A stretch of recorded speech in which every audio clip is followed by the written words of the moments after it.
नमस्कार दोस्तों। स्वागत है आपका mister all story Ritter channel पर। यहाँ आपको शानदार और दिलचस्प कंटेंट मिलेगा जिसे आप मिस नहीं करना चाहेंगे। अगर आपको हमारे वीडियो पसंद आते हैं तो कृपया लाइक, शेयर और सब्सक्राइब करना ना भूलें। तो चलिए शुरू करते हैं।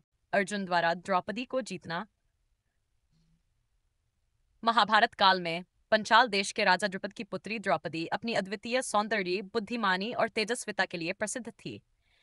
राजा द्रुपद ने यह निश्चय किया कि उनकी पुत्री का विवाह केवल एक महान योद्धा से होगा जो वीरता, धैर्य और कौशल में अद्वितीय हो। इस उद्देश्य से उन्होंने एक भव्य स्वयंवर का आयोजन किया। राजा द्रुपद ने स्वयंवर में एक कठिन परीक्षा रखी। महल के विशाल सभागृह में एक विशाल धनुष स्थापित किया गया था। इस धनुष के माध्यम से एक घूमती हुई मछली को लक्ष्य बनाना था, लेकिन धनुर्धर को केवल जल में दिखाई देने वाले प्रतिबिंब को देखकर ही तीर चलाना था। यह कार्य अत्यंत कठिन था और केवल वही योद्धा जो एकाग्रता, धैर्य और अचूक निशानेबाजी में पारंगत होगा, वही इस परीक्षा में सफल हो सकता था। स्वयंवर के दिन अनेक राजकुमार और महायोद्धा पंचाल नगरी में उपस्थित हुए। उनमें से कई नामी राजा और वीर शामिल थे, जैसे कि दुर्योधन, कर्ण, शल्य, शकुनी और अन्य अनेक योद्धा। स्वयंवर में ब्राह्मण वेश में पांडव भी उपस्थित थे, जिन्हें अब तक सभी मृत मान चुके थे।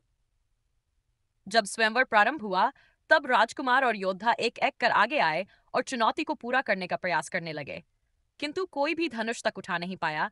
कुछ ने धनुष उठाने का प्रयास किया, परंतु वे असफल रहे। इसके बाद महापराक्रमी कर्ण आगे बढ़े। उन्होंने सहजता से धनुष को उठा लिया, जिससे सभा में हलचल मच गई।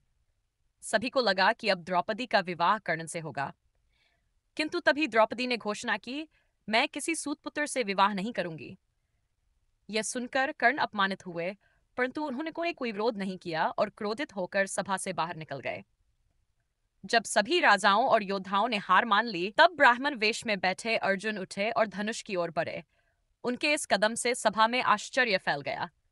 एक ब्राह्मण इस कठिन कार्य को कैसे पूरा कर सकता था?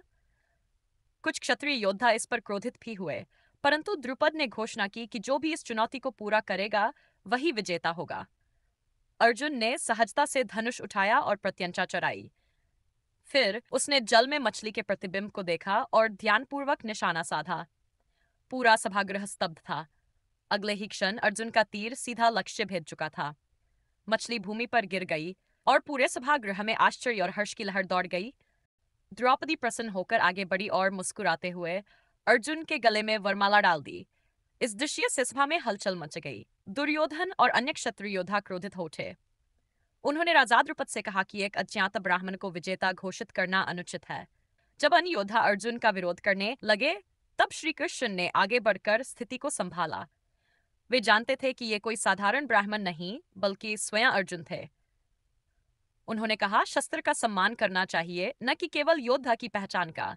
यदि इस ब्राह्मण ने यह कठिन परीक्षा सफलतापूर्वक पूरी की है, तो उसे उसका अधिकार मिलना ही चाहिए। श्री कृष्ण के शब्दों से सभा शांत हो गई। राजा द्रुपद ने भी इसे स्वीकार कर लिया। अर्जुन अपने बड़े भाई भीम के साथ द्रौपदी को लेकर अपनी माता कुंती के पास पहुंचे। उन्होंने बाहर से ही कहा, माँ, देखो हम क्या लाए हैं। माता कुंती ने बिना देखे ही कह दिया, जो भी लाए हो उसे आपस में बांट लो। यह सुनकर अर्जुन और भीम आश्चर्यचकित रह गए। जब माता कुंती ने देखा कि यह कोई वस्तु नहीं बल्कि एक स्त्री है, तो वे चिंतित हो गई। किंतु तब श्री कृष्ण ने आकर इस स्थिति को संभाला और बताया कि द्रौपदी का विवाह 5 पांडवों से होना नियति में लिखा था। द्रौपदी स्वयंवर महाभारत की एक महत्वपूर्ण घटना थी। अर्जुन ने अपने अद्वितीय कौशल से यह सिद्ध कर दिया कि केवल शक्ति ही नहीं, बल्कि धैर्य, एकाग्रता और कौशल भी किसी योद्धा की महानता तय करते हैं। यह घटना न केवल अर्जुन की वीरता को दर्शाती है, बल्कि यह भी संकेत देती है कि नियति में जो लिखा होता है वह होकर ही रहता है।